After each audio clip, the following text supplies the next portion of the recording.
Hello friends, मैं engineer Rahul Ranjan study India अड्डा के यूट्यूब चैनल में आपका स्वागत करता हूं। दोस्तों, जैसा कि आपको पता है, चैनल के माध्यम से डेली आप लोग को साइंस में आपको टॉप क्वेश्चन जो है एवरग्रीन क्वेश्चन उसका सीरीज आपको मिल रहा है। आज मैं आपको बता दूं, ये रिवीजन क्लासेज है। ये रिवीजन क्लासेज में आपको मैं बता दूं कि यहाँ पे मैं आपको बता दूं कि टॉप आपको 120 क्वेश्चन का आपको कलेक्शन यहाँ पे दिया जा रहा है। और ये 120 क्वेश्चन साइंस में फिजिक्स और केमिस्ट्री दोनों से मिक्स क्वेश्चन है। तो इस वीडियो को लास्ट तक जरूर देखिएगा, ठीक है ना। और आप ये जो है ना, एक तरीका का आपको देखा जाए तो रिवीजन क्लासेस के रूप में है। और ये वीडियो में जितने भी क्वेश्चन है, सारा क्वेश्चन महत्वपूर्ण है। तो इस वीडियो को लास्ट तक जरूर देखिएगा, स्किप मत कीजिएगा, ठीक है। कि सारा क्वेश्चन एवरग्रीन है, किसी न किसी एग्जामों में जो है लगभग 5 से 10 बार रिपीटेशन ये सभी क्वेश्चन होते रहते हैं। तो इस वीडियो को लास्ट तक जरूर देखिएगा, स्किप करने की कोशिश ना कीजिएगा। चलिए हम लोग क्वेश्चन को शुरू करते हैं। स्क्रीन पे ये रहा क्वेश्चन। क्या बोल रहा है जी, वो चीज को समझना है। क्वेश्चन है, विद्युत रूप से परमाणु क्या है। विद्युत रूप से परमाणु क्या है? उदासीन है, पॉजिटिव रूप से आवेशित है, नेगेटिव रूप से आवेशित है, और इनमें से कोई नहीं। सब लोग आंसर दीजिएगा। विद्युत रूप से परमाणु क्या है जी? विद्युत रूप से अगर परमाणु को देखा जाए तो ये है उदासीन होता है। क्या होता है? उदासीन। ऑप्शन ए इस क्वेश्चन का करेक्ट आंसर होगा। स्टार मार्क कर लीजिए, बहुत ही इंपॉर्टेंट क्वेश्चन है, ठीक है ना। स्टार मार्क इसको सभी लोग लगा लीजिएगा। परमाणु विद्युत रूप से उदासीन होता है क्योंकि इसमें इलेक्ट्रॉन तथा प्रोटॉन की संख्या समान होती है, ठीक है। अगला प्रश्न आपके स्क्रीन पे ये रहा। क्वेश्चन क्या बोला जा रहा है वो चीज समझना है। क्वेश्चन है, निम्न में से कौन सा कण अस्थायी है? बहुत ही अच्छा क्वेश्चन। अस्थायी कण की बात किया जा रहा है। इलेक्ट्रॉन, कण, प्रोटॉन और न्यूट्रिनो। सभी लोग आंसर दीजिएगा। निम्नलिखित में से कौन सा कण अस्थायी है? इस क्वेश्चन का करेक्ट आंसर की बात करते हैं तो करेक्ट आंसर हो जाएगा आपका न्यूट्रिनो। न्यूट्रिनो जो होता है ना, अस्थायी होता है। इलेक्ट्रॉन, प्रोटॉन और न्यूट्रिनो पदार्थ के रूप में पदार्थ के अस्थायी मूल कण है, ठीक है ना। और देखिएगा, आपसे पूछा क्या जा रहा है? अस्थायी पूछा जा रहा है, ठीक है ना। अस्थायी कौन कौन होते हैं मैं एक बार बता दूं। अस्थायी जो होते हैं, पॉजिट्रॉन होता है, न्यूट्रिनो होता है, और एंटी न्यूट्रिनो और मेसॉन, ये सभी जो है अस्थायी होते हैं। और अस्थायी जो परमानेंट होता है वो होता है इलेक्ट्रॉन, प्रोटॉन और न्यूट्रॉन, ठीक है। कंफ्यूजन नहीं रखिएगा। अगला प्रश्न आपके स्क्रीन पे ये रहा। क्वेश्चन क्या है, ध्यान से समझना है। क्वेश्चन है, रासायनिक यौगिक का सबसे छोटा संभावित यूनिट क्या होता है? रासायनिक यौगिक का सबसे छोटा संभावित यूनिट क्या होता है? डेली चैनल पे शाम 7 बजे प्रोवाइड होगा, तो डेली आप लोग को हैबिट बनाना है। Top 30 selected evergreen question. चलिए, रासायनिक यौगिक का सबसे छोटा संभावित यूनिट क्या होता है? रासायनिक यौगिक का सबसे छोटा संभावित यूनिट अणु होता है। क्या होता है? अणु। ऑप्शन के अनुसार अणु इस क्वेश्चन का करेक्ट आंसर होगा, ठीक है ना। रासायनिक यौगिक 2 या 2 से अधिक तत्वों से मिलकर के बना होता है, और ये तत्व रासायनिक रूप से संयोजित होकर यौगिक अणु बनाते हैं, ठीक है। अगला प्रश्न आगे ये रहा। क्वेश्चन है, ध्यान से देखिएगा क्या बोला जा रहा है। किसी तत्व के परमाणु में 10 इलेक्ट्रॉन है, 10 प्रोटॉन है, 12 न्यूट्रॉन है, तो उस तत्व का परमाणविक भार क्या होगा? बहुत अच्छा क्वेश्चन। किसी भी तत्व के परमाणु में 10 इलेक्ट्रॉन, 10 प्रोटॉन और 12 न्यूट्रॉन है, तो परमाणविक भार आपको पूछा जा रहा है। परमाणविक भार क्या होता है जी? आपको पता है परमाणु भार बराबर क्या होता है? परमाणु भार बराबर क्या होता है? परमाणु भार बराबर जो होता है ना, वो होता है प्रोटॉन की संख्या प्लस न्यूट्रॉन की संख्या होता है। प्रोटॉन की संख्या प्लस न्यूट्रॉन की संख्या। प्रोटॉन की संख्या कितना है जी? 10 है। न्यूट्रॉन की संख्या कितना है? 12 है। यानी 10 प्लस 12, यानी कहने का मतलब 12 10 22। 22 जो हो गया ना, इस तत्व का परमाणविक भार, यानी ऑप्शन बी इस क्वेश्चन का बिल्कुल करेक्ट आंसर होगा। अगला प्रश्न आपके स्क्रीन पे ये रहा। क्वेश्चन है, ध्यान से देखना क्वेश्चन को। किसी तत्व के परमाणविक भार को किस में व्यक्त किया जाता है? किसी भी तत्व को परमाणविक भार को किस में व्यक्त किया जाता है? ग्राम में, मिलीग्राम, किलोग्राम एंड AMU में। करेक्ट आंसर की बात करते हैं, सब लोग आंसर दीजिएगा। करेक्ट आंसर होगा ऑप्शन डी AMU। AMU कहने का मतलब हो जाता है एटॉमिक मास यूनिट। किसी भी तत्व के परमाणविक भार को AMU में लिखा जाता है और AMU का तात्पर्य होता है एटॉमिक मास यूनिट होता है। ठीक है, अगला प्रश्न की ओर मोहन करते हैं। अगला प्रश्न आपके स्क्रीन पे ये रहा। क्वेश्चन है निम्नांकित में से 20 न्यूट्रॉन 10 इलेक्ट्रॉन वाला कण कौन सा है। क्या पूछा जा रहा है? 20 न्यूट्रॉन 10 इलेक्ट्रॉन वाला कण कौन सा है, ऑप्शन के अनुसार आपको बताना है। सब लोग आंसर दीजिएगा। बहुत अच्छा क्वेश्चन है, सिलेक्टेड क्वेश्चन है। करेक्ट आंसर होगा ऑप्शन बी। ऑप्शन बी इस क्वेश्चन का करेक्ट आंसर होगा। ध्यान से देखिएगा, आपसे पूछा जा रहा है 20 न्यूट्रॉन। न्यूट्रॉन कैसे निकलता है जी? आपको देखिएगा, इसमें 18 इलेक्ट्रॉन हो गया, ये जो क्या हो गया, इलेक्ट्रॉन हो गया, ये इलेक्ट्रॉन हो गया। ये 38 क्या है, 38 इसमें क्या है, 38 देखिएगा, इसमें 18 इलेक्ट्रॉन और 18 प्रोटॉन है। ठीक है ना, ये तो परमाणु भार हो गया। ध्यान से देखिएगा, मैं यहाँ पे डिटेल्स में आपको बता रहा हूँ। ऑप्शन बी इस क्वेश्चन का वैसे करेक्ट आंसर होगा। देखिएगा, इसमें 18 हो गया इलेक्ट्रॉन हो गया, और क्या है 18 प्रोटॉन हो गया, और 20 क्या है 38 माइनस 18 यानी 20 जो है ना, 20 आपका न्यूट्रॉन की संख्या हो गया।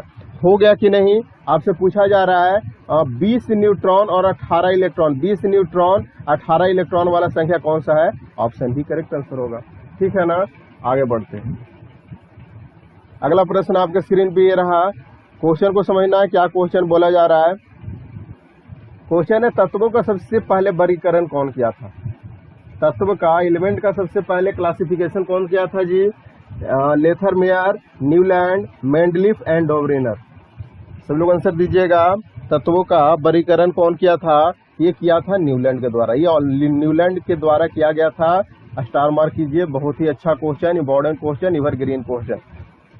ठीक है, option B Newland correct answer होगा। न्यूलैंड ने सबसे पहले तत्वों का वर्गीकरण किया और मेंडलीफ ने आवर्त सारणी बनाई थी जिसमें तत्वों को परमाणु भार के आधार पर व्यवस्थित किया था।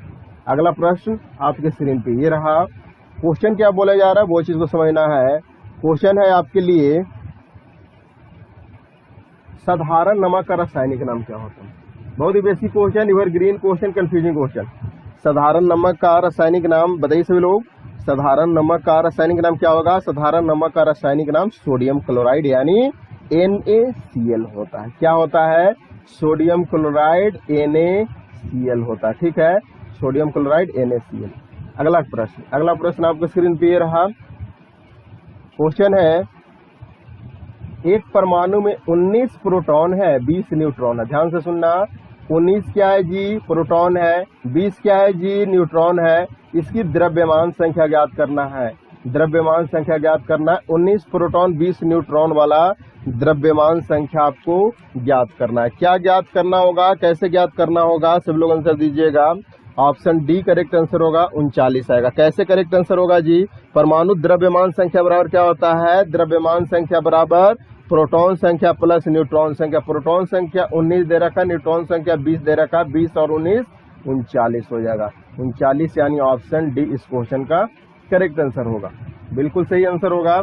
अगला प्रश्न की ओर मोहन कीजिए फटाफट। रॉकेट को उड़ने दीजिए, रॉकेट उड़ रहा है, उड़ने दीजिए। यहाँ पे आइए। नाभिकीय रिएक्टर में भारी जल जिसको D2O का प्रयोग किया जाता है, क्यों किया जाता है? सब लोग आंसर देना। नाभिकीय रिएक्टर में भारी जल D2O का प्रयोग किस रूप में किया जाता है? नाभिकीय रिएक्टर में भारी जल D2O का प्रयोग मंदक के रूप में किया जाता है। किस रूप में? मंदक के रूप में किया जाता है। ऑप्शन ए इस क्वेश्चन का करेक्ट आंसर होगा। नाभिकीय रिएक्टर में भारी जल D2O न्यूट्रॉन मंदक के रूप में किया जाता है। ऑप्शन ए लगा करके स्टार मार्क लगा लो सभी लोग, स्टार मार्क सभी लोग लगा लो, इंपॉर्टेंट क्वेश्चन है। अगला प्रश्न आपके स्क्रीन पे ये रहा। क्वेश्चन है भारत का प्रथम परमाणु रिएक्टर किस नाम से जाना जाता है? भारत का प्रथम परमाणु रिएक्टर किस नाम से जाना जाता है? भारत का प्रथम परमाणु रिएक्टर अप्सरा के नाम से जाना जाता है। याद है ना, अप्सरा। भारत का प्रथम परमाणु रिएक्टर अप्सरा के नाम से जाना जाता है। और BARC के नियंत्रण व निरीक्षण में भारत का प्रथम परमाणु रिएक्टर अप्सरा बना था। ठीक है ना, BARC Bhabha atomic research centre के द्वारा, जो कि मुंबई में है। ठीक है, पूछा जाता है मुंबई में है, आपसे ये क्वेश्चन पूछ देगा कि BARC का फुल फॉर्म क्या होता है, तो भाभा एटॉमिक रिसर्च सेंटर। ये कहाँ है ये भी पूछा जाता है, तो आप बताइएगा मुंबई में है। ठीक है, परमाणु रिएक्टर में परमाणु बिजली प्राप्त, परमाणु रिएक्टर से परमाणु बिजली प्राप्त किया जाता है। ठीक है, अप्सरा नाम का था। चलो अगला प्रश्न ये रहा, क्वेश्चन को समझना सभी लोग। क्या क्वेश्चन, न्यूट्रॉन का खोज किसने किया था? बहुत अच्छा क्वेश्चन, न्यूट्रॉन का खोज किसने किया था? Important question, confusing question. 1932 का कहानी है जी, 1932 1932 का कहानी है कि न्यूट्रॉन का खोज चैडविक ने किए थे। कौन? चैडविक। न्यूट्रॉन एक उदासीन कण होता है, पता ही होगा, और परमाणु भार में इसका बहुत ही योगदान होता है। ठीक है ना, इसका प्रमुख भाग होता है। किसी भी परमाणु में न्यूट्रॉन की संख्या बराबर परमाणु भार माइनस परमाणु क्रमांक होता है, और किसी तत्व का परमाणु क्रमांक तत्व में उपस्थित इलेक्ट्रॉनों की संख्या के इक्वल होता है। न्यूट्रॉन का खोज चैडविक ने 1932 में किए थे। अगला प्रश्न आपके स्क्रीन पे ये रहा, क्वेश्चन है इलेक्ट्रॉन के खोज कौन किए थे? न्यूट्रॉन को तो बता दिए, अब इलेक्ट्रॉन को बता दीजिए। इलेक्ट्रॉन का खोज कौन किया था? इलेक्ट्रॉन का खोज कौन किया था, ये बताना सभी लोग बताना। इलेक्ट्रॉन का खोज जे थॉमसन। ठीक है, जे थॉमसन। ये सारा ट्रिक से भी आपको इस चैनल पे मिल जाएगा, करवाया गया। ठीक है ना, इलेक्ट्रॉन का जे थॉमसन के द्वारा किया गया था। अगला प्रश्न आपके स्क्रीन पे ये रहा,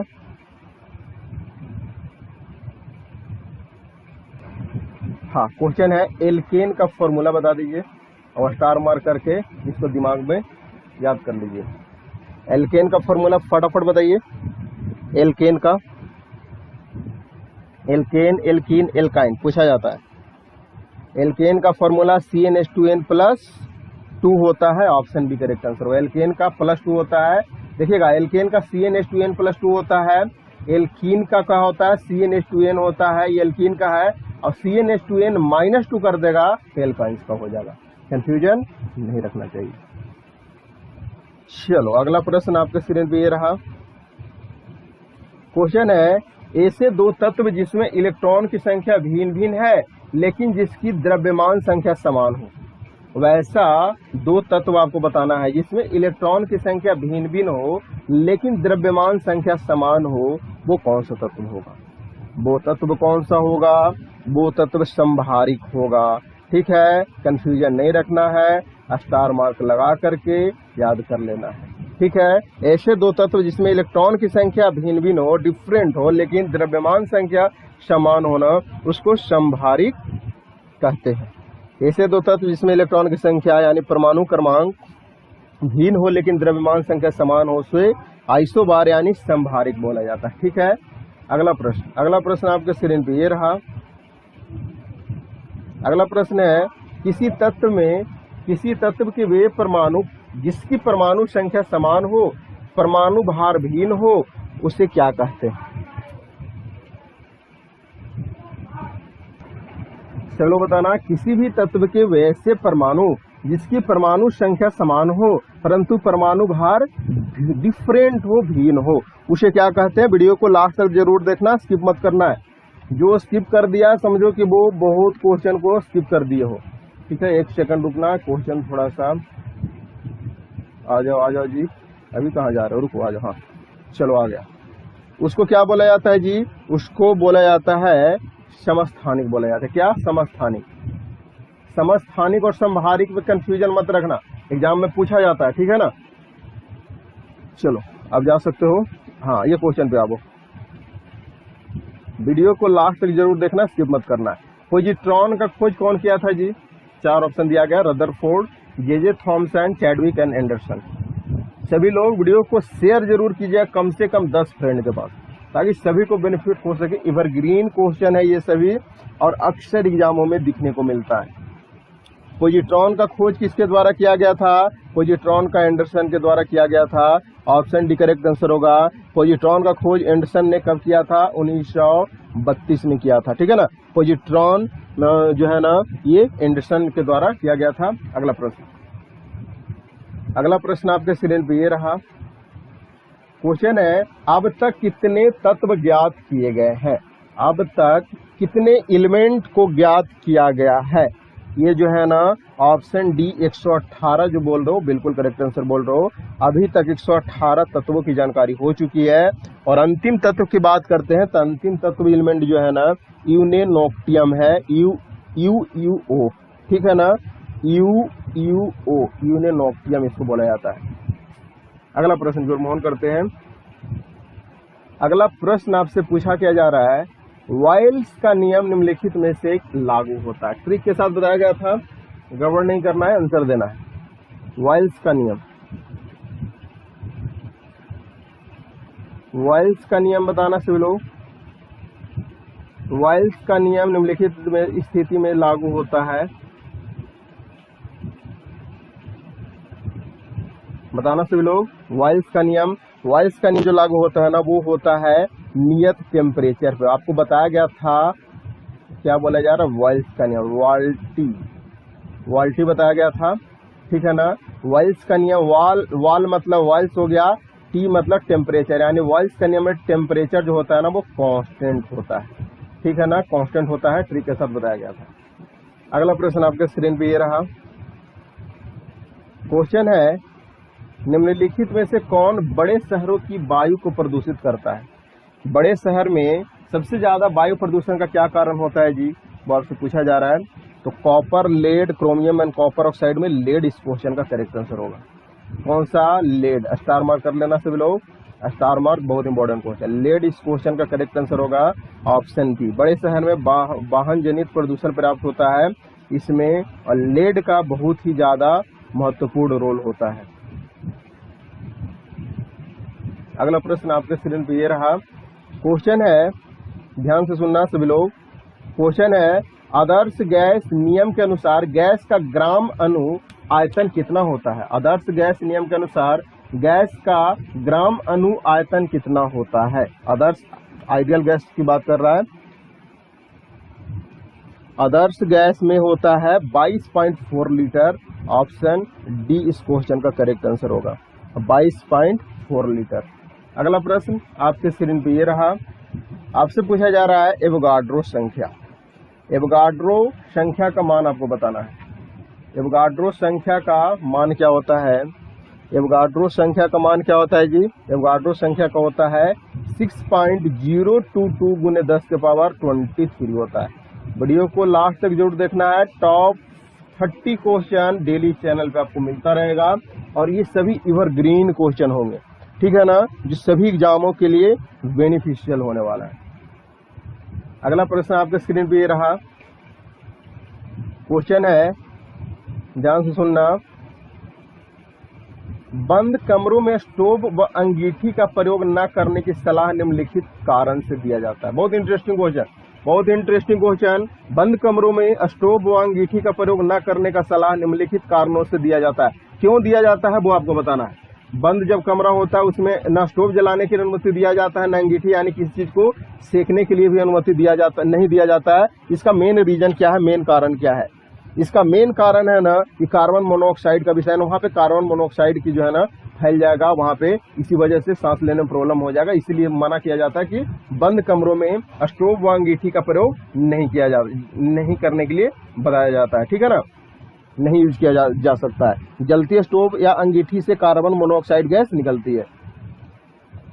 अगला प्रश्न आपके स्क्रीन पे ये रहा। क्वेश्चन है, ध्यान से सुनना।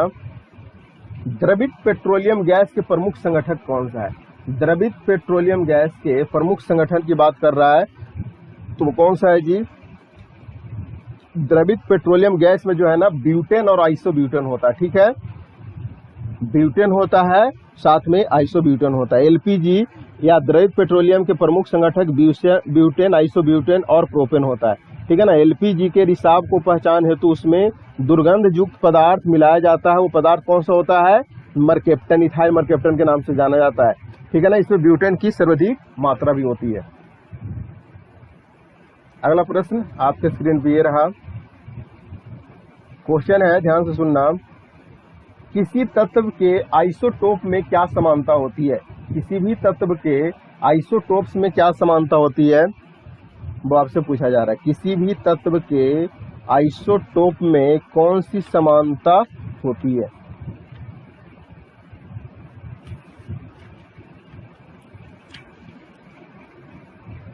किसी भी तत्व के आइसोटोप में कौन सी समानता होती है जी?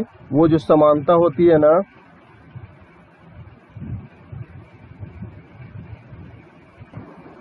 परमाणु संख्या के समानता होती है, ठीक है।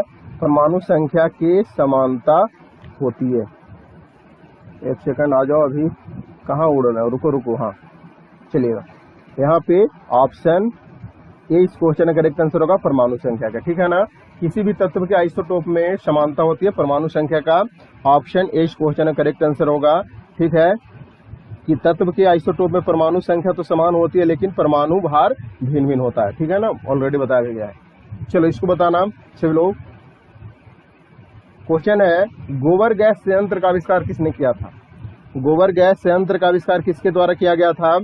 ये किया गया था सीवी देसाई के द्वारा, ठीक है ना। ऑप्शन ए करेक्ट आंसर होगा, सीवी देसाई के द्वारा गोबर गैस संयंत्र का आविष्कार सीवी देसाई ने किया था। और गोबर गैस संयंत्र से निकलने वाली मुख्य गैस कौन सा होता है? मीथेन गैस होता है, याद होना चाहिए, ठीक है। अगला क्वेश्चन आपके स्क्रीन पे रहा, बहुत इंटरेस्टिंग क्वेश्चन है। किस गैस से सड़े अंडे की गंध आती है? कौन सी गैस से सड़े अंडे की गंध आती है, वो आपसे पूछा जा रहा है। कौन सी गैस से सड़े अंडे की तरह गैस गंध आती है? वो H2S हो जाएगा, hydrogen sulphide. Option A correct answer होगा। गोबर, आपको बता दूं कि हाइड्रोजन सल्फाइड H2S जो है ना, वो गैस से सड़े अंडे की गंध आती है। यह एक रंगहीन तथा अधिक विषैला गैस होता है, हाइड्रोजन सल्फाइड। अगला प्रश्न को मूव ऑन करते हैं।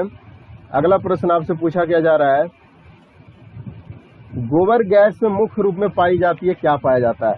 गोबर गैस में मुख्य रूप से क्या पाया जाता है जी? इसमें मीथेन पाया जाता है। क्या पाया जाता है?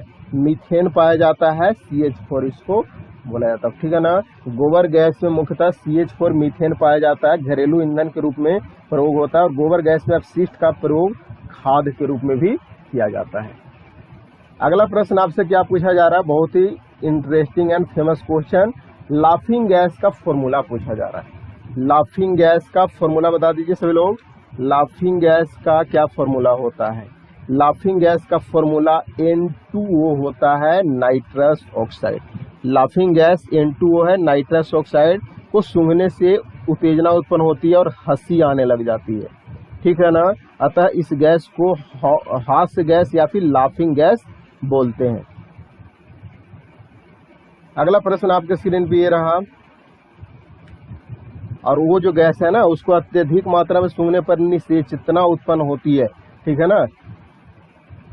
इसलिए वो बहुत जो है ना गैस लाफिंग गैस होता है, ठीक है ना, हंसने वाली गैस उसको बोला जाता है। अगला प्रश्न है, हीरा में कार्बन 4 एक दूसरे के अनुबद्ध होते हैं। हीरा में कार्बन 4 एक दूसरे के अनुबद्ध होते हैं, कैसे अनुबद्ध होते हैं वो आपसे पूछा जा रहा है। वो होते हैं टेट्राहेड्रल, ठीक है। ऑप्शन ए करेक्ट आंसर होगा, टेट्राहेड्रल। हीरे में कार्बन परमाणुओं के मध्य टेट्राहेड्रल बॉन्ड बंद होता है, ठीक है ना। ऑप्शन ए इस क्वेश्चन का करेक्ट आंसर होगा। आपके स्क्रीन पे ये रहा, क्वेश्चन को ध्यान से पढ़ना है, क्वेश्चन नंबर पे ध्यान नहीं देना, क्वेश्चन पे ध्यान देना, ठीक है ना, क्योंकि सिलेक्टेड क्वेश्चन आप लोग के लिए लाया गया, ठीक है। यदि हम हिमालय पर जाते हैं तो हम श्वास रहित महसूस करते हैं, इसका मेन रीजन क्या है, कारण क्या है? हिमालय पर जाने के बाद वहाँ श्वास रहित यानी वहाँ पे जो है ना सांस लेने में प्रॉब्लम होता है, उसका मेन रीजन क्या है, मेन कारण क्या है? सभी लोग आंसर दीजिएगा, उसका कमेंट सेक्शन में कमेंट कीजिएगा सभी लोग। उसका मेन जो कारण है ना, वो है आपका पहाड़ों पर वायु का घनत्व कम होता है, इसीलिए ऑक्सीजन की मात्रा भी वहां पे कम हो जाएगा, कम होता है। स्टार मार्क कर लीजिए, बहुत ही महत्वपूर्ण है। पहाड़ों पर वायु का घनत्व तो बहुत कम होता है और वहां पर ऑक्सीजन की मात्रा काफी कम होता है, इसलिए हिमालय पर जाने पर मनुष्य श्वास रहित महसूस करता है। अगला प्रश्न आपके स्क्रीन पे ये रहा, टॉप 30 क्वेश्चन है। वीडियो को कोई स्किप मत कीजिएगा, लास्ट तक जरूर देखिएगा। मुश्किल से 20 से 25 मिनट का वीडियो होता है, लेकिन यही 20-25 मिनट में आपको टॉप यूवर ग्रीन 30 वैसे क्वेश्चन याद हो जाएगा जो आपको लाइफ में हमेशा काम देगा। चलिए इस क्वेश्चन को बताइएगा, किस प्रकार के रेल इंजन की दक्षता सबसे अधिक होती है? पेट्रोल, डीजल, विद्युत एंड वाप। सभी लोग आंसर दीजिएगा, किस प्रकार की रेल इंजन की दक्षता सबसे अधिक होती है? आपका आंसर होगा विद्युत। ठीक है, ऑप्शन सी करेक्ट आंसर होगा। विद्युत रेल इंजन की दक्षता एफिशिएंसी जो होती है ना, वो काफी अधिक होती है। रेल इंजन की दक्षता घटते क्रम में जो है ना कुछ इस तरीका से होता है। सबसे ज्यादा क्या होता है जी? विद्युत इंजन को होता है। इलेक्ट्रिक का सबसे ज्यादा होता है, इलेक्ट्रिक का सबसे ज्यादा होता है। उसके बाद पेट्रोल का होता है, पेट्रोल इंजन। उसके बाद डीजल इंजन का होता है और लास्ट में जो होता है वो भाप इंजन का होता है। ठीक है ना, लास्ट में भाप इंजन का होता है। ठीक है, ठीक है ना, लास्ट में भाप इंजन का होता है। अगला प्रश्न आपके स्क्रीन पे ये रहा, बहुत ही सिलेक्टेड एंड इम्पोर्टेंट क्वेश्चन। समुद्री जहाज में समुद्री पानी में जहाज पानी की अपेक्षा जहाज नदी के पानी की अपेक्षा आसानी में तैरता है। बहुत अच्छा क्वेश्चन है। समुद्र पानी में जहाज जो है ना नदी के अपेक्षा ध्यान सुनिएगा, समुद्री पानी में जहाज नदी के पानी की अपेक्षा आसानी से तैरता है। उसका रीजन क्या कारण है जो आसानी से तैरता है? इसका मेन रीजन है ना कि समुद्र के पानी का घनत्व अधिक होता है। समुद्र के पानी का घनत्व अधिक होता है, नदी के पानी के घनत्व से अधिक होता है, जिसके कारण जहाज पर अधिक उत्प्लवन बल लगता है। ठीक है, समुद्र पानी में जहाज नदी के पानी की अपेक्षा आसानी से तैरता है क्योंकि समुद्र में पानी का घनत्व अधिक होता है। चलिए जी, अगला प्रश्न आपके स्क्रीन पे ये रहा, क्वेश्चन है, चंद्रमा पर पहुंचने वाला प्रथम व्यक्ति। आई थिंक सभी लोग को पता होगा, सभी व्यक्ति को पता होगा चंद्रमा पर पहुंचने वाला प्रथम व्यक्ति कौन थे जी? बहुत ही famous and important question. Answer सभी से आना चाहिए, सभी लोग से आंसर आना चाहिए। चंद्रमा पर पहुंचने वाला प्रथम व्यक्ति जो थे नील आर्मस्ट्रांग। चंद्रमा पर पहुंचने वाला प्रथम व्यक्ति नील आर्मस्ट्रांग न जाने कितनी बार एग्जाम में पूछ चुका है, स्टार मार्क कर लगा लीजिए, बहुत ही महत्वपूर्ण क्वेश्चन। अगला प्रश्न आपसे पूछा जा रहा है, मैदान की अपेक्षा रेगिस्तान की रात ठंडी होती है, क्यों ठंडा होता है? मैदान की अपेक्षा रेगिस्तान की रात अधिक ठंडा होने का मेन कारण क्या है? उसका मेन कारण है कि बालू जितना गर्म होता है ना उतनी ही जल्दी ठंडा भी होता है। बहुत ही सिलेक्टेड क्वेश्चन, स्टार मार्क लगा लेना है, बहुत ही महत्वपूर्ण क्वेश्चन है। अगला प्रश्न आपके स्क्रीन पे ये रहा, क्वेश्चन क्या बोला जा रहा है वो चीज समझना है। एक हॉर्स पावर का मान किसके इक्वल होता है? एक हॉर्स पावर का मान किसके बराबर होता है? एक हॉर्स पावर की बात आपसे पूछा जा रहा है, एचपी की बात पूछा जा रहा है। एक हॉर्स पावर का मान जो होता है ना वो होता है 746 वाट के बराबर होता है। हॉर्स जो है, हॉर्स पावर शक्ति का इकाई है। एक घोड़े की शक्ति यानी हॉर्स पावर लगभग 746 वाट के बराबर माना जाता है। अतः एक हॉर्स पावर बराबर 746 वाट होता है। याद कर लीजिएगा, बहुत ही अच्छा क्वेश्चन। अगला प्रश्न आपके स्क्रीन पे ये रहा, ये ग्राफिक्स कैसा लग रहा है लास्ट में कमेंट जरूर कीजिएगा, क्योंकि आप लोगों के लिए थोड़ा सा जो है ना ग्राफिक्स रिलेटेड जो है ना आपको टेक्निकल यहाँ पे बढ़ाया गया है। निर्वात में यदि 3 वस्तु लोहा, कागज और पत्थर को गिराया जाता है तो पृथ्वी पर कौन सबसे पहले पहुंचेगा? Question important and very interesting, star mark सभी लोग लगा लीजिए। निर्वात की बात कर रहा है, कंफ्यूज मत होना। किसका बात कर रहा है? निर्वात का। लोहा, कागज और पत्थर को तीनों एक साथ गिराएगा तो पृथ्वी पर कौन सबसे पहले पहुंचेगा जी? पृथ्वी पर न तीनों साथ आएंगे। बहुत से स्टूडेंट लगा देंगे लोहा पहले गिरेगा, बिल्कुल गलत हो जाएगा, क्योंकि निर्वात की बात कर रहा है। निर्वात में यदि लोहा, कागज और पत्थर साथ गिराया जाए ना, तो उस पर गुरुत्वीय त्वरण जी एक समान लगता है, परंतु निर्वात में हवा का प्रतिरोध एकदम नहीं लगता था। तीनों वस्तु जो है ना एक साथ गिरेगा।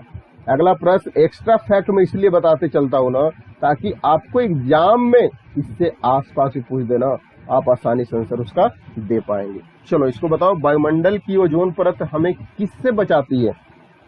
वायुमंडल की ओजोन परत है जो हम लोग को किससे बचाती है जी? हम लोग को अल्ट्रा वायलेट किरण से बचाती है। किसका? अल्ट्रा वायलेट किरण से। थोड़ा सा बता दूं कि वायुमंडल की ओजोन परत की काफी ऊंचाई है, लगभग 55 से 80 किलोमीटर है। 55 से लेकर के 80 किलोमीटर तक है, ठीक है ना, के बीच में पाई जाती है। अल्ट्रा वायलेट किरणों को अवशोषित करके पृथ्वी पर आने से बचाती है। अल्ट्रा वायलेट किरणें से मनुष्य के सेल को भी नुकसान पहुंचाता है, जिसके कारण त्वचा रोग होने की पॉसिबिलिटी होती है, संभावना होती है। अगला प्रश्न ये रहा, धमाकेदार तरीका से सभी लोग कोई आपस में बातें नहीं करना, इस क्वेश्चन का आंसर देना। किसी रॉकेट को पृथ्वी की से पलायन के लिए न्यूनतम गति कितना होना चाहिए? स्टार मार्क लगाइए और दिमाग में घुसाइए, बहुत इंपॉर्टेंट क्वेश्चन है ये, ठीक है ना।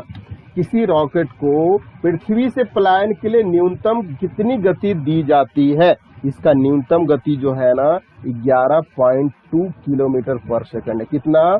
11.2 किलोमीटर पर second. Option C correct answer होगा। पृथ्वी से किसी वस्तु के पलायन के लिए पलायन वेग 11.2 किलोमीटर पर सेकंड है, अतः रॉकेट को पृथ्वी से पलायन के लिए 11.2 किलोमीटर वेग से जो है ना 11.2 किलोमीटर पर सेकंड वेग से दिया जाता है। अगला प्रश्न आपके स्क्रीन पे ये रहा, ग्रहों की गति के नियम किसने प्रतिपादित किया था? सब लोग आंसर देना। ग्रहों के गति के नियम किसने प्रतिपादित किया था? ये प्रतिपादित किया गया था केपलर के द्वारा। केपलर इस क्वेश्चन का बिल्कुल करेक्ट आंसर होगा। केपलर स्टार मार्क लगा करके लगा लीजिए, बहुत इंपॉर्टेंट क्वेश्चन, केपलर के द्वारा, ठीक है। ये कहाँ का जो थे जी? केपलर जो थे ना, ये जर्मन के गणितज्ञ थे, ठीक है ना। जॉन केपलर इनका नाम था, जो कि 1609 में सूर्य के सापेक्ष ग्रहों के चाल संबंधी नियम प्रस्तुत किया था। न्यूटन ने ही इन्हीं नियमों के आधार पर अपने सूत्रों का प्रतिपादन किया था। अगला प्रश्न ये रहा, क्वेश्चन है, ध्यान से सुनने वाली क्वेश्चन है। क्या बोला जा रहा है? किसी हवाई जहाज की ऊंचाई मापने के लिए प्रयुक्त उपकरण कौन सा है? किसी भी हवाई जहाज को मापने के लिए प्रयुक्त उपकरण कौन सा है?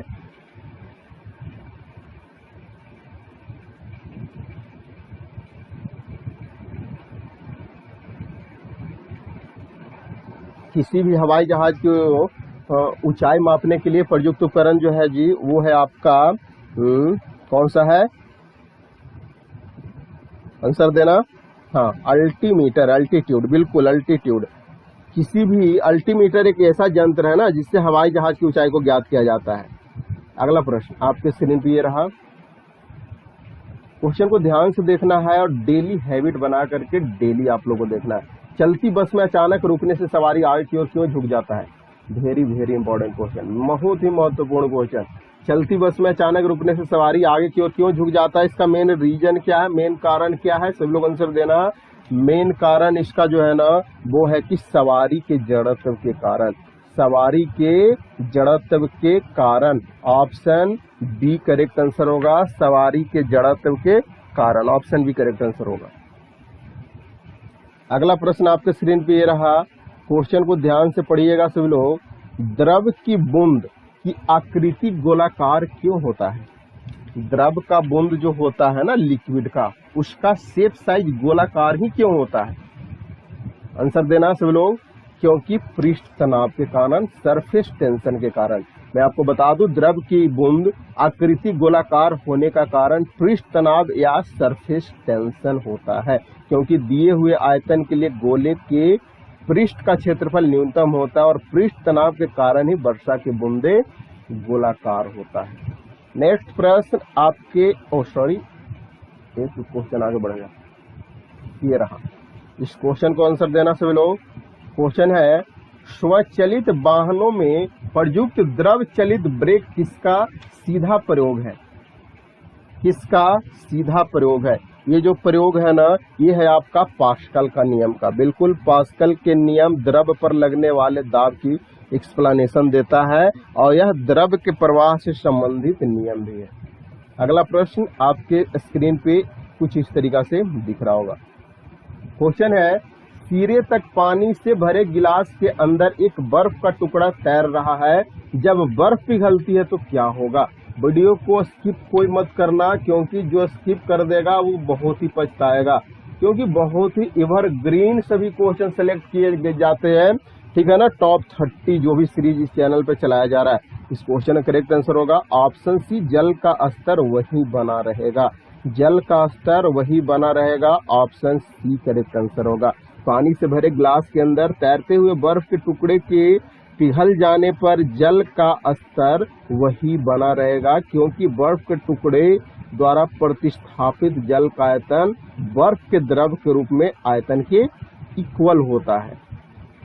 अगला प्रश्न ये रहा, जल का अत्यधिक घनत्व निम्न ताप पर होता है। अधिकतम घनत्व निम्न ताप पर होता है, कौन से टेम्परेचर पर होता है जी? जल का अधिकतम घनत्व डेंसिटी की बात कर रहा है ना, वो 4 डिग्री सेंटीग्रेड पर होता है। स्टार लगा लीजिए सभी लोग, बहुत इंपॉर्टेंट क्वेश्चन है। ठीक है ना, इंपॉर्टेंट क्वेश्चन है।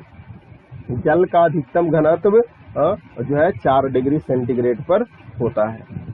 अगला प्रश्न आपके स्क्रीन पे ये रहा। क्वेश्चन है, महान वैज्ञानिक आर्किमिडीज कौन है जी? आर्किमिडीज की बात कर रहा है। वो संबंधित थे, किस देश से संबंधित थे आपसे पूछा जा रहा है। आंसर देना सभी लोग। महान वैज्ञानिक आर्किमिडीज जो थे ना, वो ग्रीस के रहने वाले थे। कहाँ का रहने वाले थे? ग्रीस के रहने वाले थे, ऑप्शन डी करेक्ट आंसर होगा। महान वैज्ञानिक आर्किमिडीज ग्रीस के रहने वाले थे और जल के उत्क्षेप जो कि बुआयंट फोर्स ऑफ अपथ्रस्ट जिसको बोला जाता है का अध्ययन सर्वप्रथम आर्किमिडीज ने ही दिया था, प्रिंसिपल ऑफ आर्किमिडीज। ठीक है ना।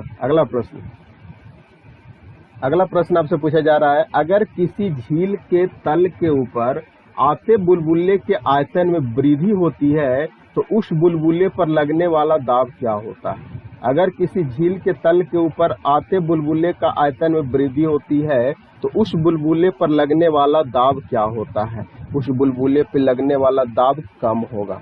कौन सा? कम होगा। ठीक है ना। ऑप्शन ए इस क्वेश्चन का बिल्कुल करेक्ट आंसर होगा। ठीक है, ऑप्शन ए करेक्ट आंसर होगा।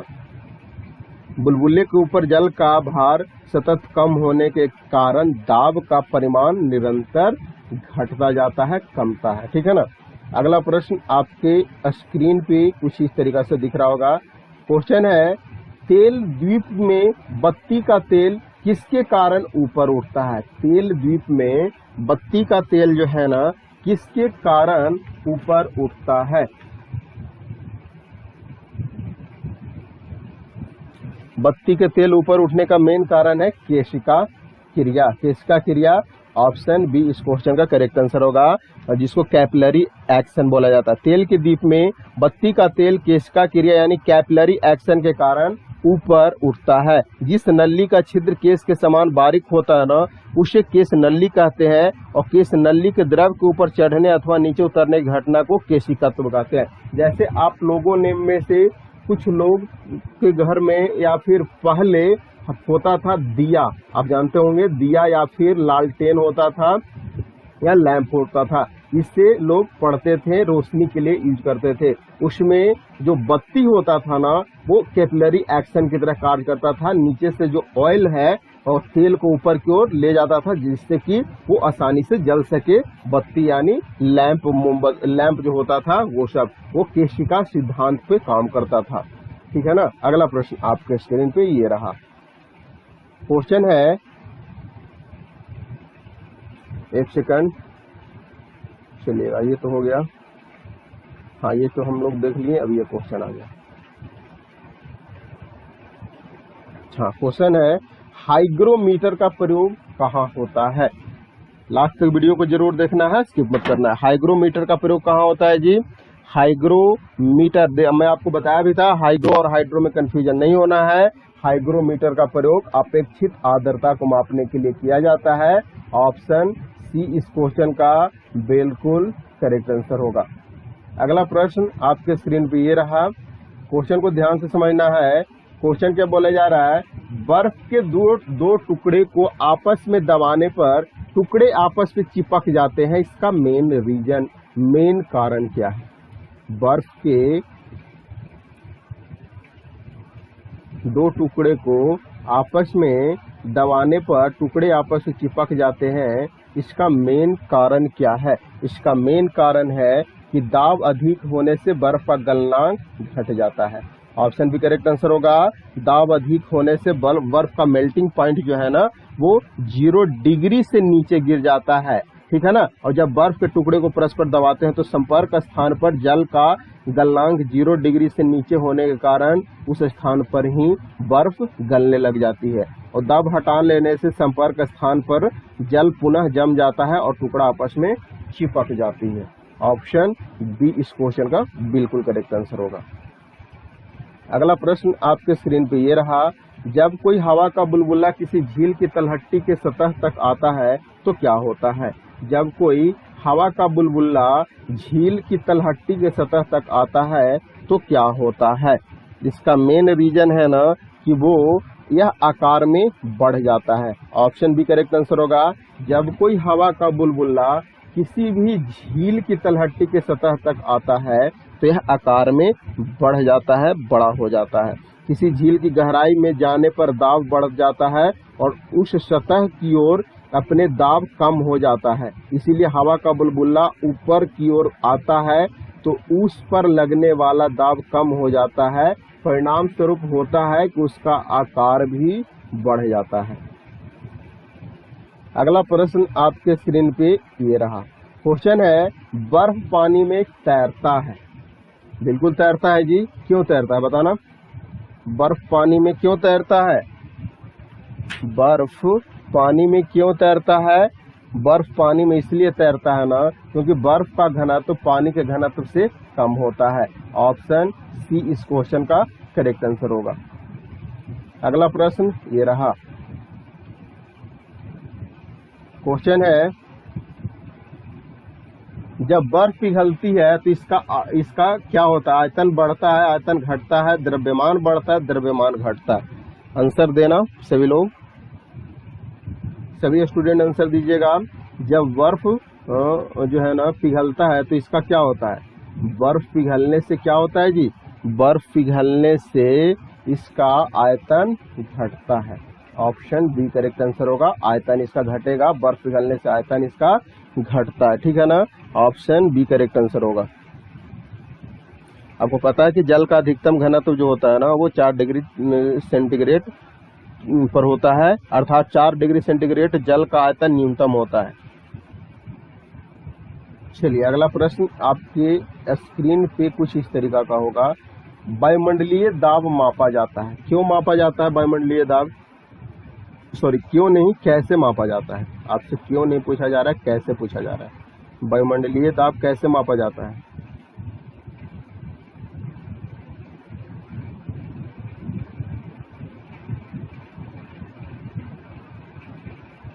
वायुमंडलीय दाब जो मापा जाता है ना वो मापा जाता है बैरोमीटर के द्वारा। किसके द्वारा? Barometer. Option B correct answer होगा, ठीक है ना। हाइग्रोमीटर से तो आपको पता है कि अपेक्षित आर्द्रता मापा जाता है, और हाइड्रोमीटर देखिएगा, हाइग्रोमीटर से आर्द्रता मापा जाता है और हाइड्रोमीटर से विशिष्ट घनत्व मापा जाता है। बैरोमीटर से वायुमंडलीय दाब मापा जाता है, ठीक है ना। और एल्टीमीटर से तो आपको पता ही होगा कि एल्टीमीटर द्वारा निश्चित स्तर से ऊपर किसी वस्तु को ऊंचाई मापने के लिए यूज किया जाता है, और बैरोमीटर वायुमंडलीय दाब मापने के लिए एक वैज्ञानिक उपकरण है, ठीक है ना, पूछा जाता है। अगला प्रश्न आपके स्क्रीन पे ये रहा, क्वेश्चन है, वर्षा की छोटी छोटी बूंद गोल होती है। वर्षा का छोटा छोटा बूंद गोल क्यों होता है? वर्षा का छोटा छोटा बूंद गोल क्यों होता है जी? इसका गोल होने का मेन कारण है ना कि पृष्ठ तनाव, सरफेस टेंशन के कारण होता है। ऑप्शन बी करेक्ट आंसर होगा। अगला प्रश्न ये रहा आपके स्क्रीन पे, क्वेश्चन है, ध्यान से देखिएगा, एक सेकंड, लेजर। हाँ, जब एक झील की सतह पर जल जमने जा रहा है तो इसके तल पर पानी का टेम्परेचर क्या होगा। जब एक झील की सतह पर जल जम रहा है तो इसके तल पर पानी का तापमान क्या होगा। पानी का तापमान क्या होगा जी, 0 डिग्री सेंटीग्रेड होगा। ठीक है ना, जल का जो है ना फ्रीजिंग पॉइंट 0 डिग्री सेंटीग्रेड होता है। यदि जल का तल पर जल जमने वाला है तो उसके तल का टेम्परेचर 0 डिग्री सेंटीग्रेड होगा। ध्यान से सुनना, जब पानी जम रहा है तब की बात कर रहा है। ठीक है ना। अगला प्रश्न आपके स्क्रीन पे आ रहा है। क्वेश्चन है, लोहा पारा में क्या होता है, डूबता है, तैरता है, मतलब ऊपर की ओर रहता है, उबलते हुए रहता है, या फिर सभी होगा। लोहा पारा में क्या होता है, लोहा का प्रॉपर्टी आपको पारा में पूछा जा रहा है तो ये तैरते रहता है। ऑप्शन बी करेक्ट आंसर होगा। लोहा का घनत्व पारा से कम होता है। यदि किसी पदार्थ का घनत्व द्रव्य से कम होता है ना तो वह पदार्थ उस द्रव में नहीं डूबेगा। अतः हम लोग बोल सकते हैं कि लोहा भी पारा में नहीं डूबता बल्कि वह पारे पर तैरते रहता है। अगला प्रश्न आपके स्क्रीन पे ये रहा। क्वेश्चन है, प्रेशर कुकर में भोजन जल्दी पकता है, क्यों पकता है जी। प्रेशर कुकर में भोजन जल्दी पकने का मेन रीजन क्या है, क्यों भोजन जल्दी पक जाता है। क्योंकि पानी का क्वथनांक बढ़ जाता है। ऑप्शन बी करेक्ट आंसर होगा। ठीक है ना। प्रेशर कुकर में भोजन जल्दी पक जाता है क्योंकि पानी का क्वथनांक दाब अधिक होने पर बढ़ जाता है और अत्यधिक उच्च ताप पर उबलने के कारण यह खाद्य सामग्री को अधिक ऊष्मा प्रदान करता है जिससे भोजन शीघ्र ही पक जाता है। ऑप्शन बी इस क्वेश्चन का करेक्ट आंसर होगा। प्रेशर कुकर में भोजन जल्दी पकने का कारण है यह पानी का क्वथनांक। क्वेश्चन है, तंबाकू में विषैला पदार्थ कौन सा होता है। 4 ऑप्शन आपके स्क्रीन पे ये रहा, फटाफट आंसर दीजिएगा। तंबाकू में विषैला पदार्थ कौन सा होता है। निकोटीन होता है, स्प्रीन होता है, फिनॉल, ग्रेफाइट, क्या होता है, फटाफट आंसर दे दो सभी लोग। तंबाकू में जो विषैला पदार्थ होता है ना वो आपका होता है निकोटीन। ऑप्शन ए जो बोल रहे हो बिल्कुल करेक्ट आंसर बोल रहे हो। इस क्वेश्चन को स्टार लगा लो, बहुत ही महत्वपूर्ण इंपॉर्टेंट क्वेश्चन होने वाली है। ठीक है ना। तंबाकू में विषैला पदार्थ जब भी आपसे पूछे निकोटीन इस क्वेश्चन का करेक्ट आंसर हो जाएगा। अगला प्रश्न आपके स्क्रीन पे ये रहा। क्वेश्चन है, ध्यान से सुनिएगा। क्वेश्चन है, आपसे पूछा जा रहा है, रबड़ के वल्कनाइजेशन की प्रक्रिया का किस वैज्ञानिक ने आविष्कार किया था। रबड़ का जो है ना वल्कनाइजेशन किया जाता है जिससे रबड़ तैयार किया जाता है। तो आपको बता दो कि उसका जो है ना आविष्कार कौन किया था वो आपसे पूछा जा रहा है। साथ साथ में मैं एक्स्ट्रा फैक्ट भी सभी क्वेश्चन को साथ में करते चलूंगा ताकि उससे आसपास से क्वेश्चन पूछे ना तो आप आसानी से आंसर दे सकेंगे। 4 ऑप्शन दिया गया है, Charles Darwin, Dalton, Charles Goodyear and CV Raman. Correct answer की बात करते हैं, ऑप्शन सी करेक्ट आंसर होगा, चार्ल्स गुडईयर। ठीक है, रबड़ के वल्कनाइजेशन की प्रक्रिया का आविष्कार चार्ल्स गुडईयर ने किया था। ऑप्शन सी करेक्ट आंसर होगा। अगला प्रश्न आपके स्क्रीन पे ये रहा। क्वेश्चन है आपके सामने, ध्यान से सुनने वाली क्वेश्चन है। क्वेश्चन बोला जा रहा है, कमरे के तापमान पर निम्नलिखित में से कौन सी गैस नहीं है। गैस नहीं है वो आपसे पूछा जा रहा है। कमरे के तापमान पर निम्नलिखित में से कौन सा गैस नहीं है ये आपसे पूछा जा रहा है। सब लोग आंसर दीजिएगा। करेक्ट आंसर की बात करते हैं तो करेक्ट आंसर इस क्वेश्चन का हो जाएगा वो है ऑप्शन बी, आयोडीन। आयोडीन जो है ना कमरे के टेम्परेचर पर जो है ना सॉलिड स्टेट में रहता है। कमरे के तापमान पर दाब टेम्परेचर एंड प्रेशर पे फ्लोरीन क्लोरीन गैस है, ब्रोमीन एक द्रव है, लेकिन आयोडीन एक सॉलिड स्टेट है। ठीक है ना। ऑप्शन बी इस क्वेश्चन का करेक्ट आंसर हो जाएगा। अगला प्रश्न ये रहा आपके स्क्रीन पे। अच्छा, ये क्वेश्चन तो हम लोग को हो गया है। हाँ, ये क्वेश्चन रहा, चलिए इसको बनाइएगा। ये क्वेश्चन आपसे पूछा जा रहा है, ध्यान से सुनने वाली क्वेश्चन है, बहुत अच्छा क्वेश्चन है। जल का विशुद्ध रूप क्या होता है। जल का विशुद्ध रूप क्या होता है जी। जल का जो विशुद्ध रूप होता है क्या होता है, सब लोग आंसर देना। जल का विशुद्ध रूप जो होता है वर्षा का जल होता है। कौन सा, वर्षा का जल। वर्षा का जल जल का विशुद्ध रूप होता है। चलिएगा अगला प्रश्न आपके स्क्रीन पे ये रहा। क्वेश्चन को ध्यान से देखिएगा। क्वेश्चन क्या बोले जा रहा है, खारे पानी में निम्नलिखित में से क्या उपस्थित नहीं होती है। खारे पानी में निम्नलिखित में से क्या उपस्थित नहीं होती है, आंसर देना है। सब लोग आंसर दीजिएगा, बहुत ही महत्वपूर्ण क्वेश्चन है। डेली हैबिट बनाइए, ठीक है ना। ऑप्शन बी करेक्ट आंसर होगा एल्यूमिनियम, ठीक है, aluminium is the right answer. खारे पानी में घुलनशील लवणों में क्लोरीन 55% के लगभग होता है, सोडियम 30 से 31% होता है, कैल्शियम 1 से 2% के लगभग होता है, ठीक है ना, और एल्यूमिनियम इसमें उपस्थित नहीं होता है, यानी ऑप्शन बी इस क्वेश्चन का करेक्ट आंसर होगा। अगला प्रश्न आपके स्क्रीन पे ये रहा। क्वेश्चन आपसे पूछा जा रहा है, वो क्वेश्चन को ध्यान से देखने वाली बात है, जल की अस्थायी कठोरता का क्या रीजन होता है? जल के अस्थायी कठोरता होने का मेन कारण क्या होता है? सब लोग आंसर दीजिएगा। जल के अस्थायी कठोरता होने का कारण क्या होता है? इसका मेन कारण जो होता है ना, वो होता है calcium bicarbonate is the right answer. Option भी करेक्ट आंसर होगा। जल की अस्थायी कठोरता का कारण है कैल्शियम बाइकार्बोनेट। अगला प्रश्न आपके स्क्रीन पे ये रहा। क्वेश्चन आपसे पूछा क्या जा रहा है, ध्यान से देखिएगा, निम्नलिखित में से किसका विस्तृत रूप से बेहोश करने में प्रयोग किया जाता है? बहुत ही इंपॉर्टेंट क्वेश्चन, स्टार मार्क इस क्वेश्चन को लगा लीजिए, बहुत ही सिलेक्टेड क्वेश्चन है, सभी बच्चे स्टार मार्क लगा लीजिएगा। निम्नलिखित में से किसका विस्तृत रूप से बेहोश करने में यूज होता है? विस्तृत रूप से बेहोश करने में यूज होता है, वो किसका यूज होता है जी? वो होता है आपका क्लोरोफॉर्म का। ऑप्शन बी करेक्ट आंसर होगा, chloroform is the right answer. Chloroform का यूज होता है, ऑप्शन डी इस क्वेश्चन का बिल्कुल करेक्ट आंसर होगा। क्लोरोफॉर्म जिसको क्या होता है जी? CHCl3 होता है ना, CHCl3 एक कार्बनिक यौगिक है जिसका विस्तृत रूप से बेहोश करने में यूज होता है। अगला प्रश्न आपके स्क्रीन पे ये रहा। क्वेश्चन आपके स्क्रीन पे ये रहा, क्वेश्चन को बताइएगा, सभी अम्लों में सबसे अधिक समान तत्व वाला कौन सा होता है? सभी अम्ल में सबसे अधिक समान तत्व वाला कौन सा होता है? सब लोग आंसर दीजिएगा। करेक्ट आंसर की बात करते हैं, hydrogen. Hydrogen is the right answer. ऐसे पदार्थ जो जलीय विलयन में हाइड्रोजन आयन H+ प्रदान करते हैं ना, ऐसे पदार्थ को प्रोटॉन प्रदान करने में एसिड अम्ल कहलाता है, ठीक है ना। ऑप्शन करेक्ट आंसर होगा हाइड्रोजन, इस क्वेश्चन का करेक्ट आंसर हो जाएगा, ठीक है ना। सभी अम्लों में सबसे अधिक समान तत्व वाला हाइड्रोजन होता है, जैसे HCl हो गया, HNO3 हो गया, H2SO4 हो गया, ठीक है ना। अगला प्रश्न आपके स्क्रीन पे ये रहा। क्वेश्चन है, प्राकृतिक गैस का मुख्य घटक कौन सी होता है? जो इससे पहले वाले वीडियो नहीं देखे है ना, वो सभी लोग वीडियो को देख लीजिएगा, ठीक है ना, बहुत ही सिलेक्टेड क्वेश्चन है। प्राकृतिक गैस का मुख्य घटक क्या होता है? प्राकृतिक गैस का मुख्य घटक मीथेन होता है। क्या होता है जी? मीथेन होता है। स्टार मार्क करके दिमाग में याद कर लीजिएगा, प्राकृतिक गैस का मुख्य घटक मीथेन होता है। और प्राकृतिक गैस में मीथेन की मात्रा सर्वाधिक लगभग 80% के लगभग होता है, ठीक है ना, 80% के लगभग होता है। अगला प्रश्न आपके स्क्रीन पे ये रहा। क्वेश्चन आपसे पूछा जा रहा है, बंद कमरे में चलते हुए रेफ्रिजरेटर का दरवाजा खुल जाता है तो क्या होता है? रेफ्रिजरेटर जो बंद कमरे में अगर फ्रीज का दरवाजा खुल जाए ना, तो क्या होता है, वो आपसे पूछा जा रहा है। इंटरेस्टिंग क्वेश्चन है, दिमाग लगाना और आंसर देना सब लोग।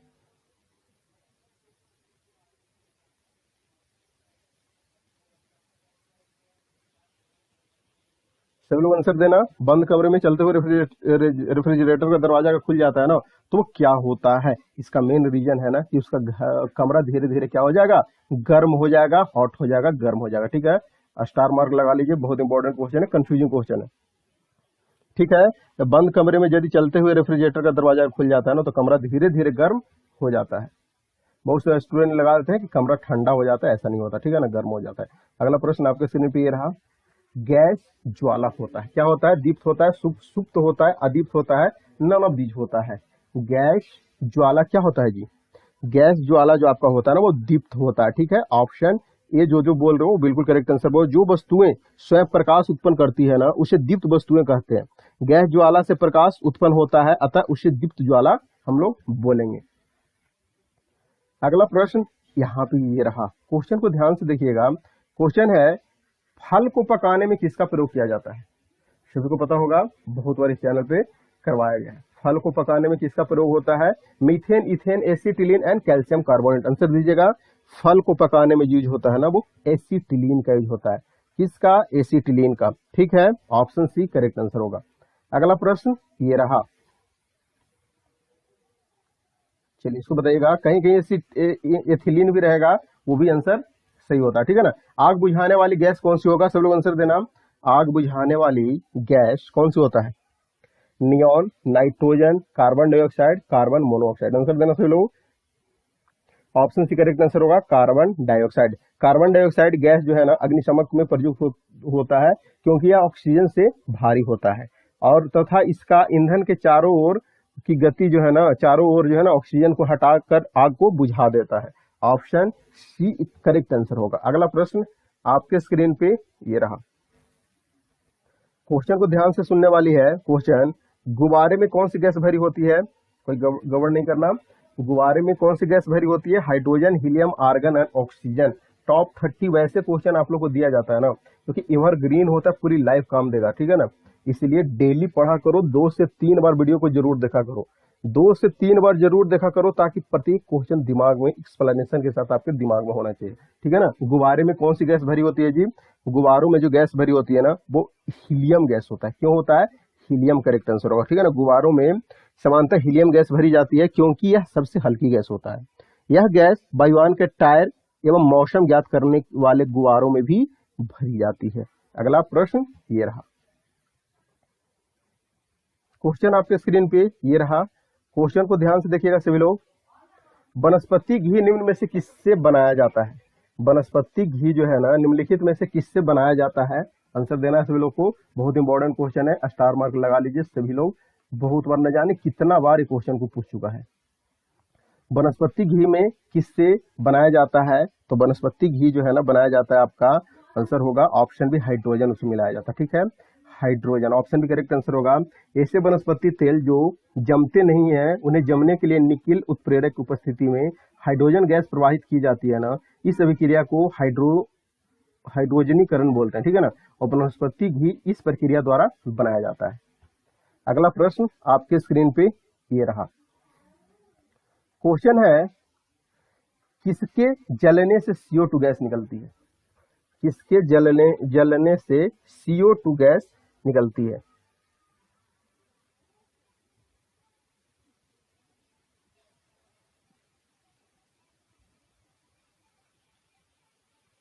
किसके जलने से CO2 गैस निकलती है जी, वो इस क्वेश्चन का करेक्ट आंसर की बात करते हैं ना, तो आपका करेक्ट आंसर हो जाएगा ऑप्शन बी हीरा। हीरा के जलने से CO2 गैस निकलती है। हीरा कार्बन का ही एक प्रूफ है तथा इसमें इसके दहन से कार्बन डाइऑक्साइड गैस उत्पन्न होती है। अगला प्रश्न आपके स्क्रीन पे ये रहा, क्वेश्चन आपसे क्या पूछा जा रहा है वो चीज समझिएगा। किसके जलने से कार्बन डाइऑक्साइड गैस निकलती है, किसके जलने से कार्बन डाइऑक्साइड गैस निकलती है।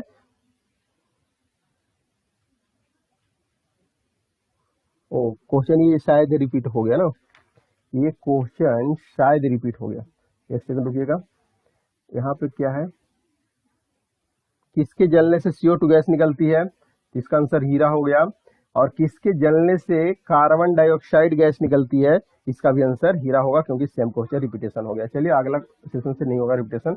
चलिए अगला क्वेश्चन आपके स्क्रीन पे ये रहा, क्वेश्चन है, आंसू गैस का रासायनिक नाम क्या है, सब लोग आंसर देना। आंसू गैस का रासायनिक नाम क्या है, आंसू गैस का रासायनिक नाम क्या है जी, आंसू गैस का रासायनिक नाम क्लोरोएसीटोफिनॉन है। क्या है, क्लोरोएसीटोफिनॉन आंसू गैस का रासायनिक नाम है। क्या है, क्लोरोएसीटोफिनॉन आंसू गैस का रासायनिक नाम है।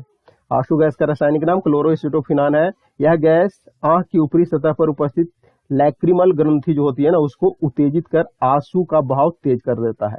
यह दंगों के दौरान व्यक्तियों को तितर बितर यानी भीड़ को हटाने के लिए इसका प्रयोग किया जाता है।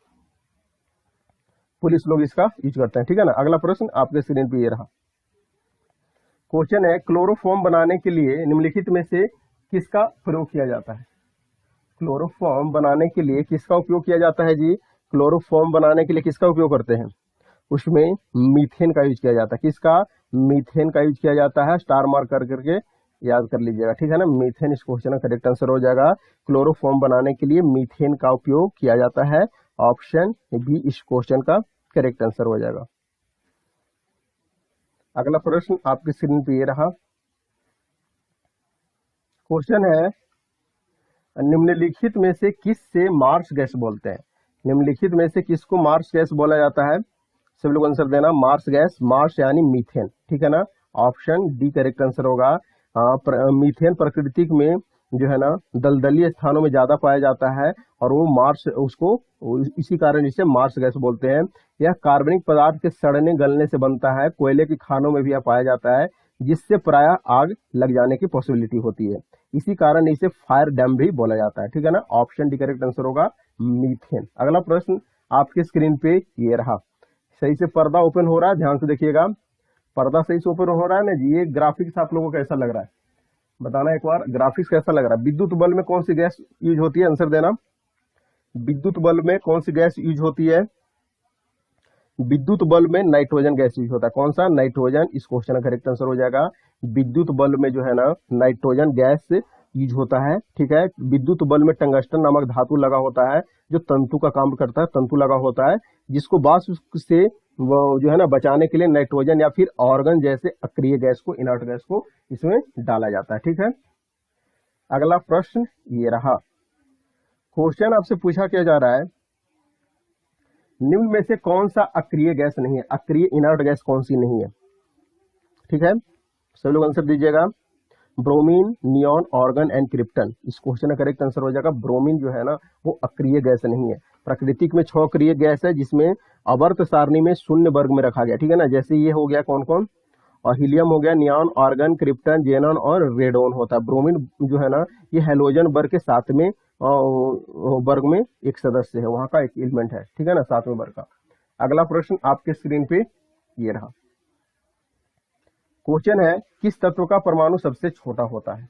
कौन से तत्व का परमाणु सबसे छोटा होता है? कौन से तत्व का परमाणु सबसे छोटा होता है? Hydrogen, helium, oxygen and boron. Answer देना सभी लोग। कौन से तत्व का परमाणु सबसे छोटा होता है? हाइड्रोजन, हीलियम, ऑक्सीजन और बोरॉन। ये जो हो जाएगा ऑप्शन बी हीलियम, इस क्वेश्चन का करेक्ट आंसर हो जाएगा, ठीक है।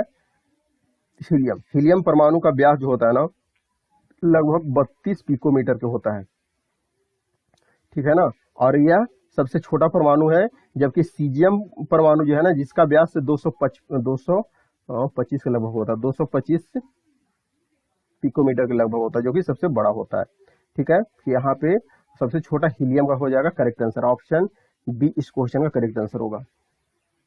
अगला प्रश्न आपके स्क्रीन पे ये रहा। वीडियो को लास्ट तक जरूर देखिएगा, स्किप मत कीजिएगा, ठीक है ना। स्किप करने की कोशिश कभी मत करना, क्योंकि स्किप करोगे तो अपने आप को स्किप कर रहे हो, ठीक है ना। अपने आप को नॉलेज से स्किप कर रहे हो, दूर भाग रहे हो, इसलिए स्किप मत करना। बहुत सिलेक्टेड क्वेश्चन सब होते हैं। भारी जल का आणविक सूत्र देखिए, ये न जाने कितनी बार पूछ चुका है। किसी भी प्रैक्टिस सेट को निकालिएगा वहां पे देखिएगा कहीं ना कहीं ये बहुत बार पूछा गया है, ठीक है ना। भारी जल का आणविक सूत्र जो कि D2O होता है, ठीक है। क्या होता है? D2O होता है, ठीक है ना। Option B A correct answer होगा, जिसको ड्यूटेरियम ऑक्साइड के नाम से जानते हैं। हाइड्रोजन के 3 समस्थानिक होते हैं, कौन कौन होते हैं बताना सभी लोग। वो होते हैं प्रोटियम, ड्यूटेरियम एंड ट्राइटियम होते हैं। ड्यूटेरियम को भारी हाइड्रोजन कहते हैं और इसके ऑक्साइड भी को भारी जल कहते हैं। ड्यूटेरियम ऑक्साइड या भारी जल का आणविक सूत्र D2O होता है, ठीक है। अगला प्रश्न आपके स्क्रीन पे ये रहा। क्वेश्चन आपसे पूछा जा रहा है, लोहे के पाइप को जंग से बचाने के लिए अक्सर उन पर जस्ते की एक परत चढ़ा दी जाती है, यह प्रक्रिया क्या कहलाता है? लोहे के पाइप को जंग से बचाने के लिए उस पर एक जस्ते की परत चढ़ा दी जाती है, यह प्रक्रिया को जस्तीकरण बोला जाता है। कौन सी? जस्तीकरण बोला जाता है। लोहे की पाइप को जंग से बचाने के लिए अक्सर उस पर जस्ते की एक परत चढ़ा दी जाती है, इस प्रक्रिया को जस्तीकरण या फिर गैल्वेनाइजेशन कहते हैं। इस तरह लेपित होने लोहे को जस्तेदार लोहा भी बोला जाता है। अगला प्रश्न आपके स्क्रीन पे ये रहा। क्वेश्चन है, जस्ते से लेपित लोहा क्या कहलाता है? जस्ता से जो लेपित लोहा होता है ना, जस्तीकरण से जो लेपित किया हुआ लोहा होता है उसको क्या बोलते हैं? उसको जस्तेदार लोहा बोलते हैं, ठीक है। जस्तेदार लोहा, ऑप्शन डी करेक्ट आंसर हो जाएगा। अगला प्रश्न आपके स्क्रीन पे ये रहा। क्वेश्चन आपसे पूछा क्या जा रहा है, निम्नलिखित में से कौन सा तत्व कार्बनिक यौगिक में मौजूद रहता है? निम्नलिखित में से कौन सा तत्व जो है ना कार्बनिक यौगिक में मौजूद होता है? कार्बनिक यौगिक में मौजूद होने वाला तत्व कौन सा है? कार्बन। कार्बन इस क्वेश्चन का करेक्ट आंसर हो जाएगा। जो स्टूडेंट कार्बन लगाए हो वो बिल्कुल करेक्ट आंसर लगाए हो, ठीक है ना। कार्बन जो है ना कार्बनिक यौगिक के मुख्य रूप से मौजूद रहता है, अतः कार्बनिक यौगिक का मुख्य तत्व जो है ना कार्बन, यह कार्बन सभी जीवित प्राणी में भी पाया जाता है। और कार्बनिक यौगिक के अध्ययन के लिए रसायन की अलग शाखा कार्बनिक रसायन का भी विकास हुआ है। अगला प्रश्न ये रहा। क्वेश्चन आपसे पूछा क्या जा रहा है, ध्यान से सुनिएगा। कॉपर सल्फेट को किस धातु के डिब्बे में रखा जाता है? कॉपर सल्फेट को किस धातु के डिब्बे में रखा जाता है? 4 ऑप्शन दिया गया है, सभी लोग आंसर देना। कॉपर सल्फेट को किस धातु के डिब्बे में रखा जाता है? कॉपर सल्फेट को जो है ना एजी धातु जो कि सिल्वर धातु के डिब्बे में रखा जाता है। कॉपर सल्फेट को सिल्वर धातु के डिब्बे में रखा जाता है। अगला प्रश्न आपके स्क्रीन पे ये रहा। क्वेश्चन है, हड्डी और दांतों का मुख्य संघटक क्या कहलाता है? हड्डी और दांत का मुख्य संघटक क्या कहलाता है? 4 ऑप्शन आपके सामने दिया गया है।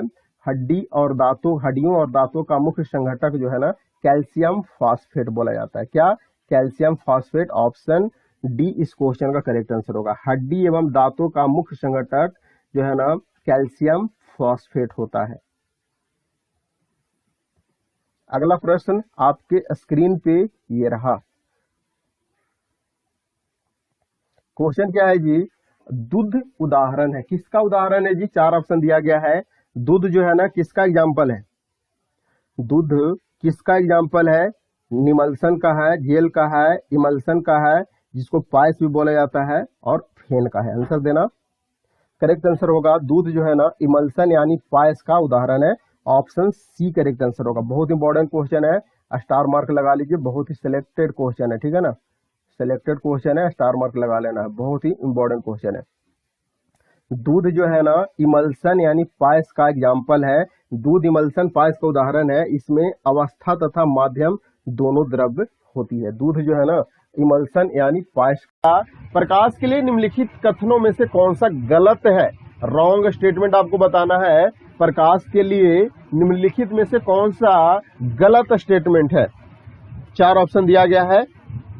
ऑप्शन वह ध्वनि की गति के साथ तीव्रता करता है, बिल्कुल सही है। वह निर्वात से गुजर सकता है, बिल्कुल सही है। वह निर्वात से नहीं गुजर सकता, ये बिल्कुल गलत है। ऑप्शन सी इस क्वेश्चन का करेक्ट आंसर होगा। और सभी का डिटेल एक्सप्लेनेशन के साथ आपको बताया जाएगा, ताकि उसके आसपास के क्वेश्चन आपको पूछे ना तो आप आसानी से आंसर दे सकेंगे। आपको बता दें, प्रकाश के चलने के लिए माध्यम की आवश्यकता नहीं होती, अतः यह निर्वात में भी गुजर सकता है। निर्वात में प्रकाश की चाल आपको पता है कि 3 गुने कितना होता है जी? 3 × 10⁸ मीटर पर सेकंड होता है। अगला प्रश्न आपके स्क्रीन पे ये रहा। क्वेश्चन क्या बोला जा रहा है वो चीज को समझना है। सूखा बालू चमकीला क्यों दिखाई देता है जबकि गीला बालू धुतहीन हो जाता है? इसका क्या रीजन है? सब लोग आंसर दीजिएगा। सूखा बालू जो है ना वो चमकीला दिखाई देता है, जबकि गीला बालू धुतहीन दिखाई देता है। इसका मेन रीजन क्या है? इसका मेन रीजन है कि प्रकाश का, इसका कारण परिवर्तन, ठीक है ना। परिवर्तन का कारण इसका मेन रीजन है, ठीक है ना। परिवर्तन का कारण। सूखा बालू चमकीला क्यों दिखाई देता है जबकि गीला बालू धुतहीन दिखाई देता है? इसका मेन रीजन है इसका परिवर्तन। ऑप्शन बी इस क्वेश्चन का करेक्ट आंसर होगा। अगला प्रश्न आपके स्क्रीन पे ये रहा। अगला क्वेश्चन है, तड़ित की चमक। तड़ित की चमक जो कि आसमान से जो चमकता है ना, जो जिसको ठंडका बोलते हैं, ठीक है। जो है ना तड़ित की चमक उसकी गर्जन सुनाई देने से पहले देखने में आती है। क्यों? आपको देखते हैं कि जब ठंडका गिरता है तो सबसे पहले उसका जो है ना लाइट आता है, उसके बाद उसका जो है ना सबसे पहले आपको मैं बता दूं उसका लाइट आता है, उसके बाद उसका गर्जन सुनाई देता है। इसका मेन रीजन क्या है? पहले चमकता है उसके बाद गरजता है। इसका मेन रीजन क्या है? इसका मेन रीजन है ना कि प्रकाश की गति ध्वनि की गति से अधिक होता है। क्या रीजन है? प्रकाश की गति ध्वनि की गति से जो है ना तेज होता है, अधिक तेज होता है। स्टार मार्क कर लीजिए, बहुत बार एग्जाम में पूछा गया है, बहुत बार पूछा गया है, कंफ्यूजन नहीं होना है। अगला प्रश्न आपके स्क्रीन पे ये रहा। क्वेश्चन है, एक मनुष्य 75 सेंटीमीटर दूरी तक नहीं दिखाई पड़ने पर कौन सा दृष्टि दोष होगा। अगर कोई मनुष्य को 75 सेंटीमीटर तक भी नहीं उसको दिखाई पड़ता है तो उसको कौन सा जो है ना दोष हो सकता है वो आपको बताना है। 4 ऑप्शन दिया गया है, आंसर दीजिए फटाफट से भी लोग। डेली हैबिट बनाइए। ऑप्शन बी करेक्ट आंसर होगा हाइपर मायोपिया। क्या है? Hyper myopia. यदि मनुष्य को 75 सेंटीमीटर दूर तक नहीं दिखाई पड़ता है ना तो उसे हाइपर मायोपिया नामक दृष्टि दोष हुआ है। हाइपर मायोपिया को ही दूर दृष्टि दोष बोला जाता है जी, कंफ्यूजन मत होना। इसके कारण रोगी को निकट की वस्तु ठीक से दिखाई नहीं पड़ती लेकिन दूर की वस्तु दिखाई पड़ती है। अगला प्रश्न आपके स्क्रीन पे ये रहा। क्वेश्चन है, समतल दर्पण द्वारा बना प्रतिबिंब कैसा होता है। समतल दर्पण द्वारा बना प्रतिबिंब कैसा होता है? 4 ऑप्शन आपके सामने दिख रहा है। समतल दर्पण द्वारा बना प्रतिबिंब आभासी होता है। कैसा होता है जी? आभासी होता है। ऑप्शन बी करेक्ट आंसर होगा। समतल दर्पण द्वारा बना प्रतिबिंब आभासी होता है। ऑप्शन बी करेक्ट आंसर हो जाएगा। और दर्पण के पीछे बनता है जो वस्तु के बराबर होता है। ठीक है ना। अगला प्रश्न क्वेश्चन है, ध्यान से देखिएगा, वीडियो को कोई स्किप मत कीजिएगा। स्किप कीजिएगा तो समझिए कि आपका बहुत लॉस होने वाला है, बहुत ही ज्यादा लॉस होने वाला है, क्योंकि सभी एवरग्रीन क्वेश्चन है, पूरी लाइफ आपको काम देगा। ठीक है ना। अभी क्वेश्चन है, दर्पण बनने में निम्नलिखित में से किसे उपयोग में लाया जाता है। दर्पण को बनाने में किसका उपयोग में लाया जाता है, ये आपसे पूछा जा रहा है। दर्पण को बनाने में किसका उपयोग में लाया जाता है, सब लोग बताइएगा। इसमें सिल्वर नाइट्रेट का यूज होता है। किसका? सिल्वर नाइट्रेट का। ऑप्शन बी करेक्ट आंसर होगा। सिल्वर नाइट्रेट का फॉर्मूला किसी को पता है जी? नहीं पता? लिख लीजिए, AgNO3 होता है। ठीक है ना, AgNO3। आपको बता दें कि दर्पण की पॉलिश एवं त्वचा पर काले निशान बनाने में सिल्वर नाइट्रेट यानी AgNO3 का यूज होता है। अगला प्रश्न आपके स्क्रीन पे ये रहा।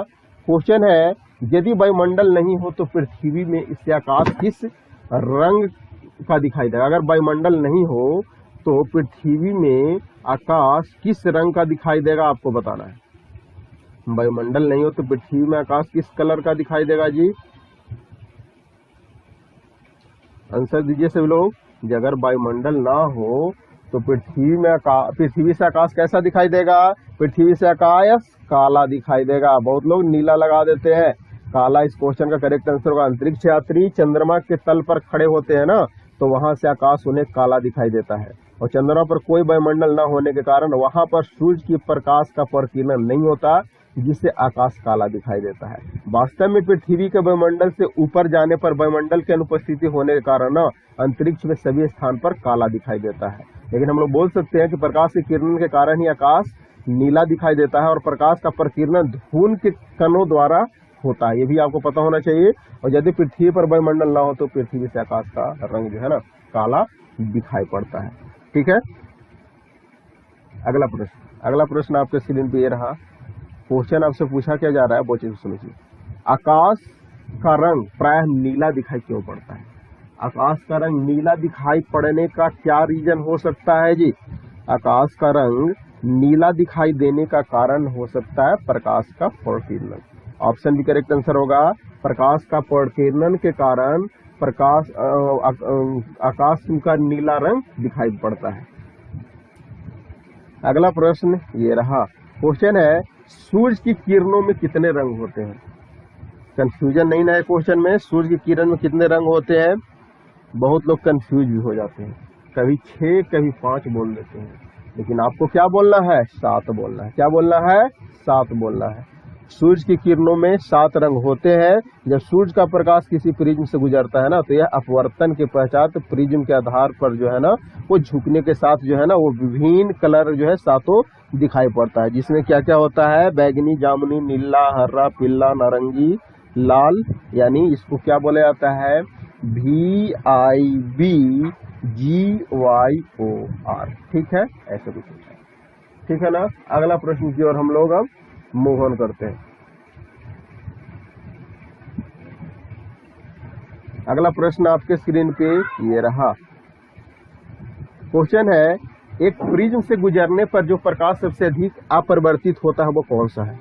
एक प्रिज्म से गुजरने पर जो प्रकाश सबसे अधिक अपवर्तित होता है वो कौन सा है? वो है आपका बैगनी कलर। कौन सा जी? बैगनी कलर, ठीक है ना। बैगनी कलर इस क्वेश्चन का करेक्ट आंसर हो जाएगा। चलिए अगला प्रश्न आपके स्क्रीन पे ये रहा। क्वेश्चन है, निम्नलिखित में से किस रंग की सर्वाधिक तरंगदैर्घ्य होती है? गलत मत करना। निम्नलिखित में से किस रंग की तरंगदैर्घ्य सबसे अधिक होती है? आप आंसर क्या लगाओगे? लाल कलर का, ठीक है ना। लाल कलर का तरंगदैर्घ्य जो है ना सबसे अधिक होती है, ज्यादा होती है। सबसे अधिक तरंगदैर्घ्य लाल रंग के प्रकाश की होती है और सबसे कम तरंगदैर्घ्य पूछे तो आपका बैगनी रंग हो जाएगा। अधिक तरंगदैर्घ्य होने के कारण लाल रंग अधिक दूर तक दिखाई पड़ता है। इसीलिए सिग्नल भी जो होते हैं ना, जो रेलवे में जो सिग्नल वगैरह यूज होते हैं वो रेड कलर के बनाए जाते हैं, लाल रंग के ज्यादा। अगला प्रश्न आपके स्क्रीन पे ये रहा, ठीक है ना। रेड कलर का भी देखते हैं। सिग्नल भी रेलवे में 3 कलर का जो होता है, जिसमें रेड कलर भी वहां पे यूज होता है, ठीक है ना। अगला प्रश्न है, सूर्य के प्रकाश में किस रंग का प्रकीर्णन सबसे अधिक होता है? सूर्य के जब प्रकाश जो होता है ना उसमें प्रकीर्णन सबसे ज्यादा किस कलर का होता है? बैगनी कलर का होता है। कौन से कलर? बैगनी कलर, याद कर लेना, ठीक है ना। ये सारा क्वेश्चन कंफ्यूजिंग होता है और स्टूडेंट कंफ्यूज होते रहते हैं, आपको स्टार मार्क कर लेना है। अगला प्रश्न आपके स्क्रीन पे ये रहा। क्वेश्चन है, कैमरे में किस प्रकार का लेंस उपयोग में लिया जाता है? वीडियो को लास्ट तक देखना, स्किप मत करना।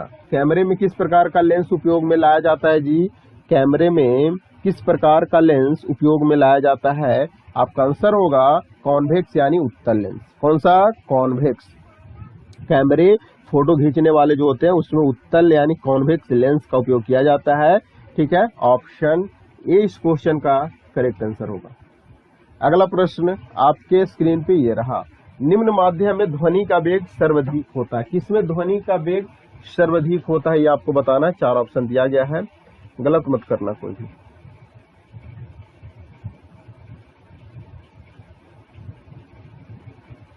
गलत मत करना कोई भी।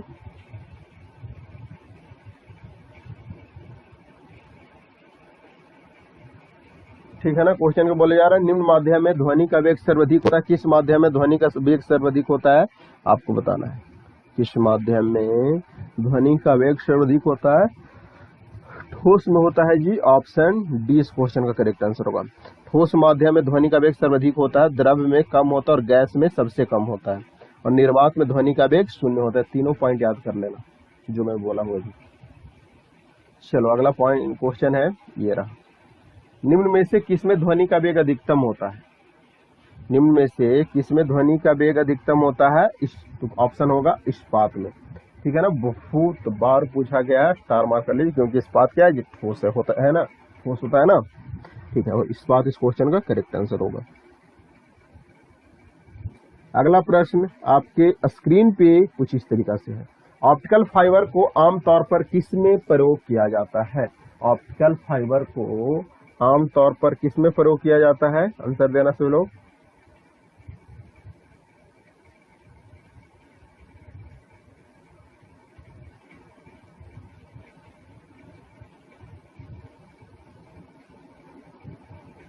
सभी लोग आंसर देना। ऑप्टिकल फाइबर को आमतौर पर किसमें प्रयोग होने के लिए यूज किया जाता है जी? ऑप्टिकल फाइबर की बात कर रहा है ना, तो ऑप्टिकल फाइबर का ऑप्शन आपका हो जाएगा ऑप्शन ए, ठीक है, संचार में।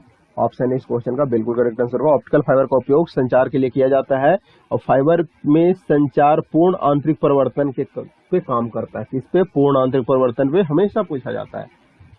एक्स्ट्रा फैक्ट को जानना जरूरी होता है, ठीक है ना। अगला क्वेश्चन है, आंख के रेटिना पर बना प्रतिबिंब कैसा होता है? आंख के रेटिना पर बना प्रतिबिंब कैसा होता है जी? आंख के रेटिना पर बना प्रतिबिंब वास्तविक और उल्टा होता है। क्या होता है? वास्तविक और उल्टा। किसी भी वस्तु से चलने वाली प्रकाश किरणें कॉर्निया और नेत्र से गुजरने के बाद लेंस पर आपतित होती है तथा इसे अपवर्तित होकर वो जो है ना कछाप द्रव हो जाती है, जो रेटिना पर पड़ती है, जहां वस्तु बहुत ही उल्टा और वास्तविक प्रतिबिंब बन जाता है वस्तु पर। अगला प्रश्न ये रहा। क्वेश्चन को ध्यान से देखना और स्किप मत करना। एक व्यक्ति उन वस्तुओं के चित्र कैमरा फिल्म के प्रयोग ले सकता है जो आंख से स्पष्ट दिखाई नहीं पड़ता, जो निम्नलिखित के लिए स्वीकार्य है। किसके लिए स्वीकार्य है जी? ये है आपका अवरक्त किरणें का। ऑप्शन डी करेक्ट आंसर होगा। अवरक्त किरणों की तरंगदैर्घ्य अधिक और आवृत्ति कम होती है। ये दोनों प्रॉपर्टी याद कर लेना। ये विद्युत चुंबकीय तरंग भी होती है। अगला प्रश्न आपके स्क्रीन पे ये रहा। क्वेश्चन है, किस कारण से हवा का बुलबुला पानी के अंदर चमकता नजर आता है?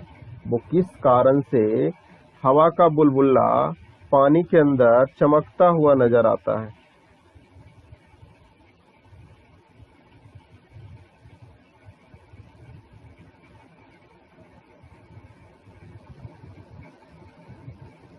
किस कारण से हवा का बुलबुला पानी के अंदर चमकता नजर आता है जी? इसका मेन रीजन क्या है? परावर्तन से। क्या रीजन है? परावर्तन। ठीक है ना, ऑप्शन भी करेक्ट आंसर होगा। प्रकाश के परिवर्तन के कारण हवा का बुलबुला पानी के अंदर चमकता हुआ नजर दिखाई देता है। परावर्तन याद कर लेना, ठीक है ना, जिसके कारण जो है ये हवा का बुलबुला पानी के अंदर चमकते हुए नजर आता है। अगला प्रश्न आपके स्क्रीन पे ये रहा।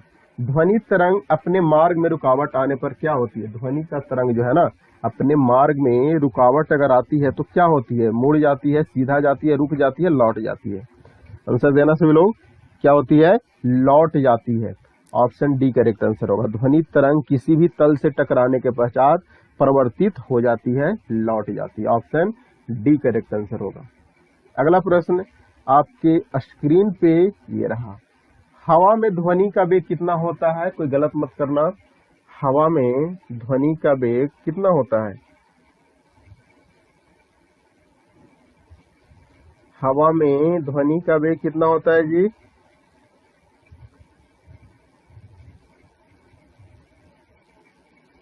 हवा में ध्वनि का वेग जो होता है कितना होता है? ये होता है आपका 332 मीटर पर सेकंड। ठीक है, 332 मीटर पर सेकंड। 0 डिग्री तापमान पर वायु में ध्वनि का चाल जो है ना 332 मीटर पर सेकंड होता है। अगला प्रश्न आपसे पूछा जाए तो क्वेश्चन है, ध्वनि के वेग पर प्रभाव नहीं पड़ता। क्या नहीं प्रभाव पड़ता? किसका प्रभाव नहीं पड़ता? ताप के, दाब के, आर्द्रता के, माध्यम के। किसका इफेक्ट नहीं पड़ता? ध्वनि के वेग पर प्रभाव किसका नहीं पड़ता? आंसर देना। ध्वनि के वेग पे जो है ना दाब का कोई इफेक्ट नहीं पड़ता। ऑप्शन सी करेक्ट आंसर होगा। ठीक है, ध्वनि के वेग पे जो है ना दाब का कोई इफेक्ट नहीं पड़ता। ध्वनि का वेग परिवर्तनीय है तथा उस पर माध्यम पर निर्भर करता है जिसमें ध्वनि का संचरण होता है।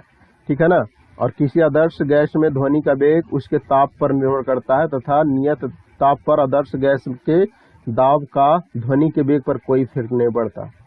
ठीक है, ऑप्शन सी करेक्ट आंसर होगा। अगला प्रश्न आपसे पूछा क्या जा रहा है, मोटर वाहन में पीछे का दृश्य दिखने वाले दर्पण कौन सा होते हैं? मोटर वाहन में पीछे वाले दृश्य को दिखाने वाला दर्पण कौन सा होता है?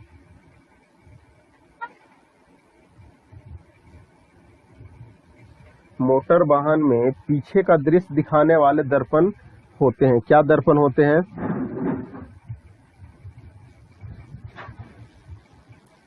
वो दर्पण ऑप्शन बी उत्तल दर्पण होते हैं।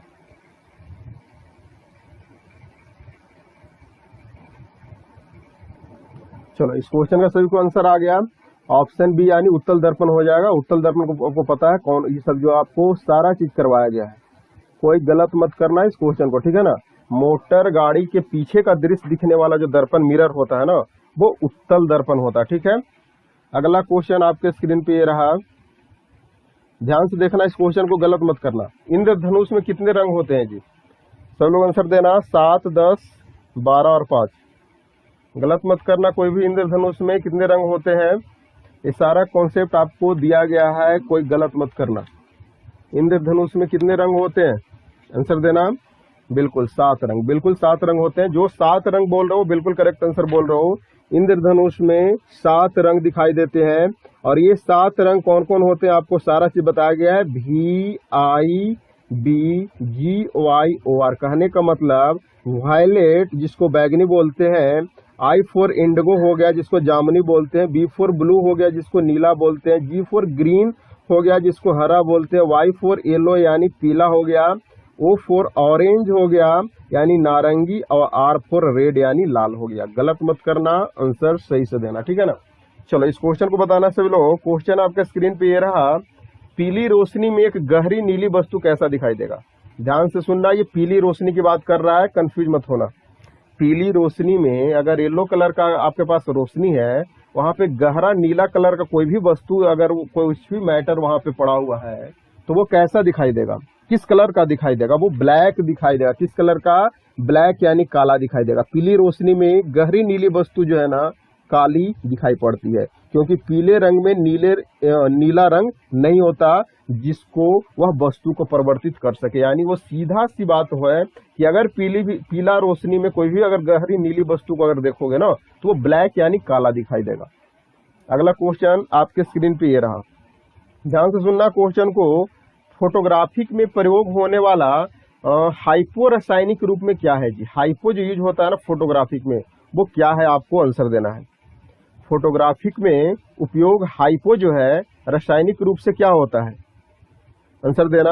वो सिल्वर ब्रोमाइड होता है। सिल्वर ब्रोमाइड मैं आपको बताया भी था, फोटोग्राफी में उपयोग होने वाला हाइपो जो है सिल्वर ब्रोमाइड होता है, ठीक है।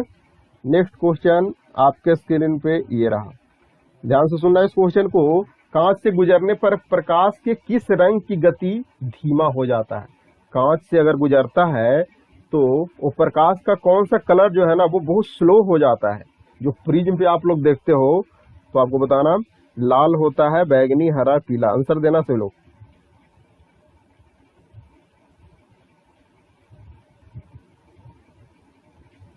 कोई भी गलत मत करना, ठीक है ना। कांच से गुजरने पर प्रकाश के किस रंग की गति धीमा हो जाती है, तो आपका वो आंसर होगा वो बैगनी हो जाएगा, ठीक है ना। कांच में बैगनी प्रकाश का चाल सबसे कम और लाल का जो है ना स्पीड सबसे अधिक होता है, ठीक है। निर्वात में अथवा वायु में सभी रंगों की किरणें एक ही चाल में चलती है, जो कि आपको ये भी पता होगा 3 × 10 के पावर 8 मीटर पर सेकंड होता है, ठीक है ना। 3 × 10 के पावर 8 मीटर पर सेकंड होता है, ठीक है। ऑप्शन भी करेक्ट आंसर होगा। नेक्स्ट क्वेश्चन आपके स्क्रीन पे ये रहा, क्वेश्चन को ध्यान से पढ़ना और आंसर देना। समान आंख के लिए स्पष्ट दृष्टि की न्यूनतम दूरी क्या होती है। ये क्वेश्चन कोई गलत मत करना, बहुत बार पूछा गया है हर एग्जाम में। समान आंख के लिए स्पष्ट दृष्टि की न्यूनतम दूरी कितना होता है जी। स्टार मार्क कर लो इस क्वेश्चन को, सभी लोग स्टार मार्क कर लो। समान आंख के लिए स्पष्ट दृष्टि की न्यूनतम दूरी जो होता है ना, वो 25 सेंटीमीटर होता है। बहुत से स्टूडेंट कंफ्यूज होकर के 25 मीटर लगा देते हैं, याद होते हुए भी गलत कर देते हैं। आपको गलत नहीं करना, 25 सेंटीमीटर इस क्वेश्चन का करेक्ट आंसर हो जाएगा। अगला क्वेश्चन आपके स्क्रीन पे ये रहा, प्रतिध्वनि का क्या कारण है।